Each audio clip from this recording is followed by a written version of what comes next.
ထိတ်တန့်အသင်းကြီးတွေအပြိုင်စိတ်ဝင်စားနေကြတဲ့စီမန်ညိုဆောင်းစည်းကွက်မှာဘယ်ကိုပြောင်းမလဲပရိသတ်များအားလုံးပဲမင်္ဂလာပါရှင်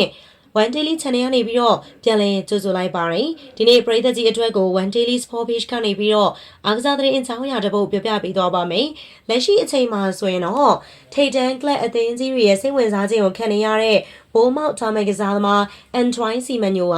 လာမယ့်ဇန်နဝါရီအပြောင်းရွှေ့စည်းကွက်ကာလမှာသူ့ရဲ့အနာဂတ်နဲ့ပတ်သက်ပြီးတော့စဉ်းစားထားတဲ့ဆုံးဖြတ်ချက်ကိုထုတ်ဖော်ပြီးတော့ပြောကြားလာပါတယ်ဒီဟာဒီပရီးမီးယားလိဂ်မှာဆိုရင်တော့ခြေစွမ်းပြနေတဲ့အသက်25နှစ်အရွယ်စီမန်ညိုကိုမန်ယူလီဗာပူးနဲ့စပါအသင်းတို့ကစိတ်ဝင်စားနေရလို့သတင်းတွေထွက်ပေါ်ထားပါတယ်ဒါအပြင်စီမန်ညိုအနေနဲ့ထိတ်တန့်လိဂ်မှာအထင်ကြီးစရာခြေစွမ်းတွေဆက်ပြနေမယ်ဆိုရင်သူ့ရဲ့အသင်းဖော်ဟောင်းဒင်ဟောက်ဆန်လိုပဲရီယယ်မက်ဒရစ်ကိုပြောင်းရွှေ့နိုင်ခြေရှိရဲဆိုတဲ့သတင်းတွေလည်းထွက်ပေါ်နေပါတယ်ဂါနာလေဗီးစင်တောင်ဝင်ကစားသမားဒီယာဒီမှာဘုံမောက်အတွက်ပရီးမီးယားလိဂ်17ပွဲကစားရမှာ6ဂိုးသွင်းယူပြီးတော့ဂိုးဖန်တီမှု3ချိန်ပြုတ်လုထားဖန်တီးပေးထားတာပါစီမန်ညိုရဲ့စာချုပ်ထဲမှာစာချုပ်ဖြတ်သိမ်းခြင်းသဘောတူညီမှုပါဝင်တယ်လို့သိရပြီးတော့ပမာဏအတိအကျကိုတော့မသိရသေးပေမဲ့ဘုံမောက်အသင်းဘက်ကစီမန်ညိုအတွက်ပေါင်85သန်းကျော်အထိတန်ဖိုးထည့်ထားတာဖြစ်ပါတယ်တချို့သတင်းဌာနတွေကစီမန်ညိုဟာဆိုရင်တော့ဇန်နဝါရီမှာအသင်းကနေပြီးတော့ထွက်ခွာခွင့်တောင်းဆိုထားတယ်ဆိုပြီးတော့ဖော်ပြခဲ့ကြပေမဲ့ဒီကောလာဟာလာရီယာဆိုရင်တော့ Sky Sport သတင်းထောက် Mac Aden က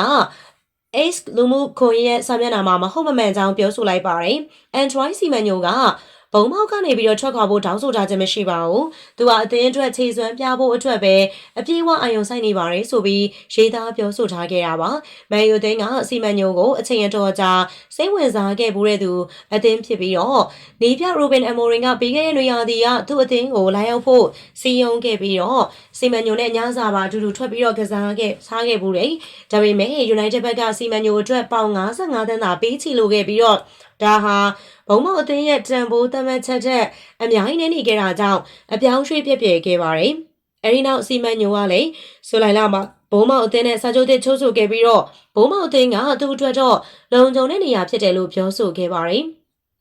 ကိုကတနေရာကိုသွားတဲ့အခါအဲ့ဒီနေရာမှာကိုလိုချင်တဲ့စရိတ်ခံစားချက်မျိုးရဖို့လိုပါတယ်ကျွန်တော်အနေနဲ့အဲ့ဒီလိုမခံစားခဲ့ရပါဘူးဒီနေရာကတော့ကျွန်တော်ရဲ့လုံခြုံတဲ့နေရာပါကျွန်တော်လိုချင်တယ်လို့ခံစားရပါတယ်အရန်ကောင်းတဲ့ခံစားမှုပါကျွန်တော်အတွက်အရေးကြီးဆုံးကစားနေရဖို့ပါ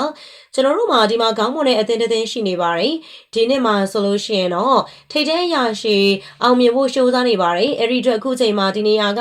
အကောင်းဆုံးပဲဆိုပြီးတော့ပြောဆိုခဲ့ပါတယ်စီမန်ညိုကသူဟာအာဆင်နယ်အသင်းရဲ့ပရိသတ်တူဖြစ်ကြောင်းပွင့်ပွင့်လင်းလင်းဝန်ခံခဲ့ပူပါတယ်။အဲဒီအတွက်စီမန်ညိုအနေနဲ့ဘုံမောက်ကနေထွက်ရင်တော့အာဆင်နယ်ကိုပြောင်းရွှေ့မလားဆိုပြီးတော့ထင်သေးပေးမှုတွေရှိနေပေမဲ့ဘိုးမောက်ကိုသမားဟောင်း David James ကတော့အာဆင်နယ်ပရိသတ်ဖြစ်တာနဲ့ Emirates ကိုပြောင်းရွှေ့မယ်လို့မဆိုလိုကြောင်းပြောဆိုခဲ့ပြီးတော့စီမန်ညိုအနေနဲ့နောက်ပြောင်းရွှေ့မဲ့အသင်းဟာပွဲကစားချိန်ပိုလိုချင်တာလားဒါမှမဟုတ်စူဖလားတွေရယူဖို့လားဆိုတဲ့အပေါ်မှာမူတည်နေပါလိမ့်မယ်ဆိုပြီးတော့ပြောဆိုခဲ့ပါတယ်ကျွန်တော်ဒီနာကတော့မေးစရာမေးခွန်းကသူဘယ်နေရာမှာပွဲကစားချိန်ပိုရမလဲဆိုတာပါပဲ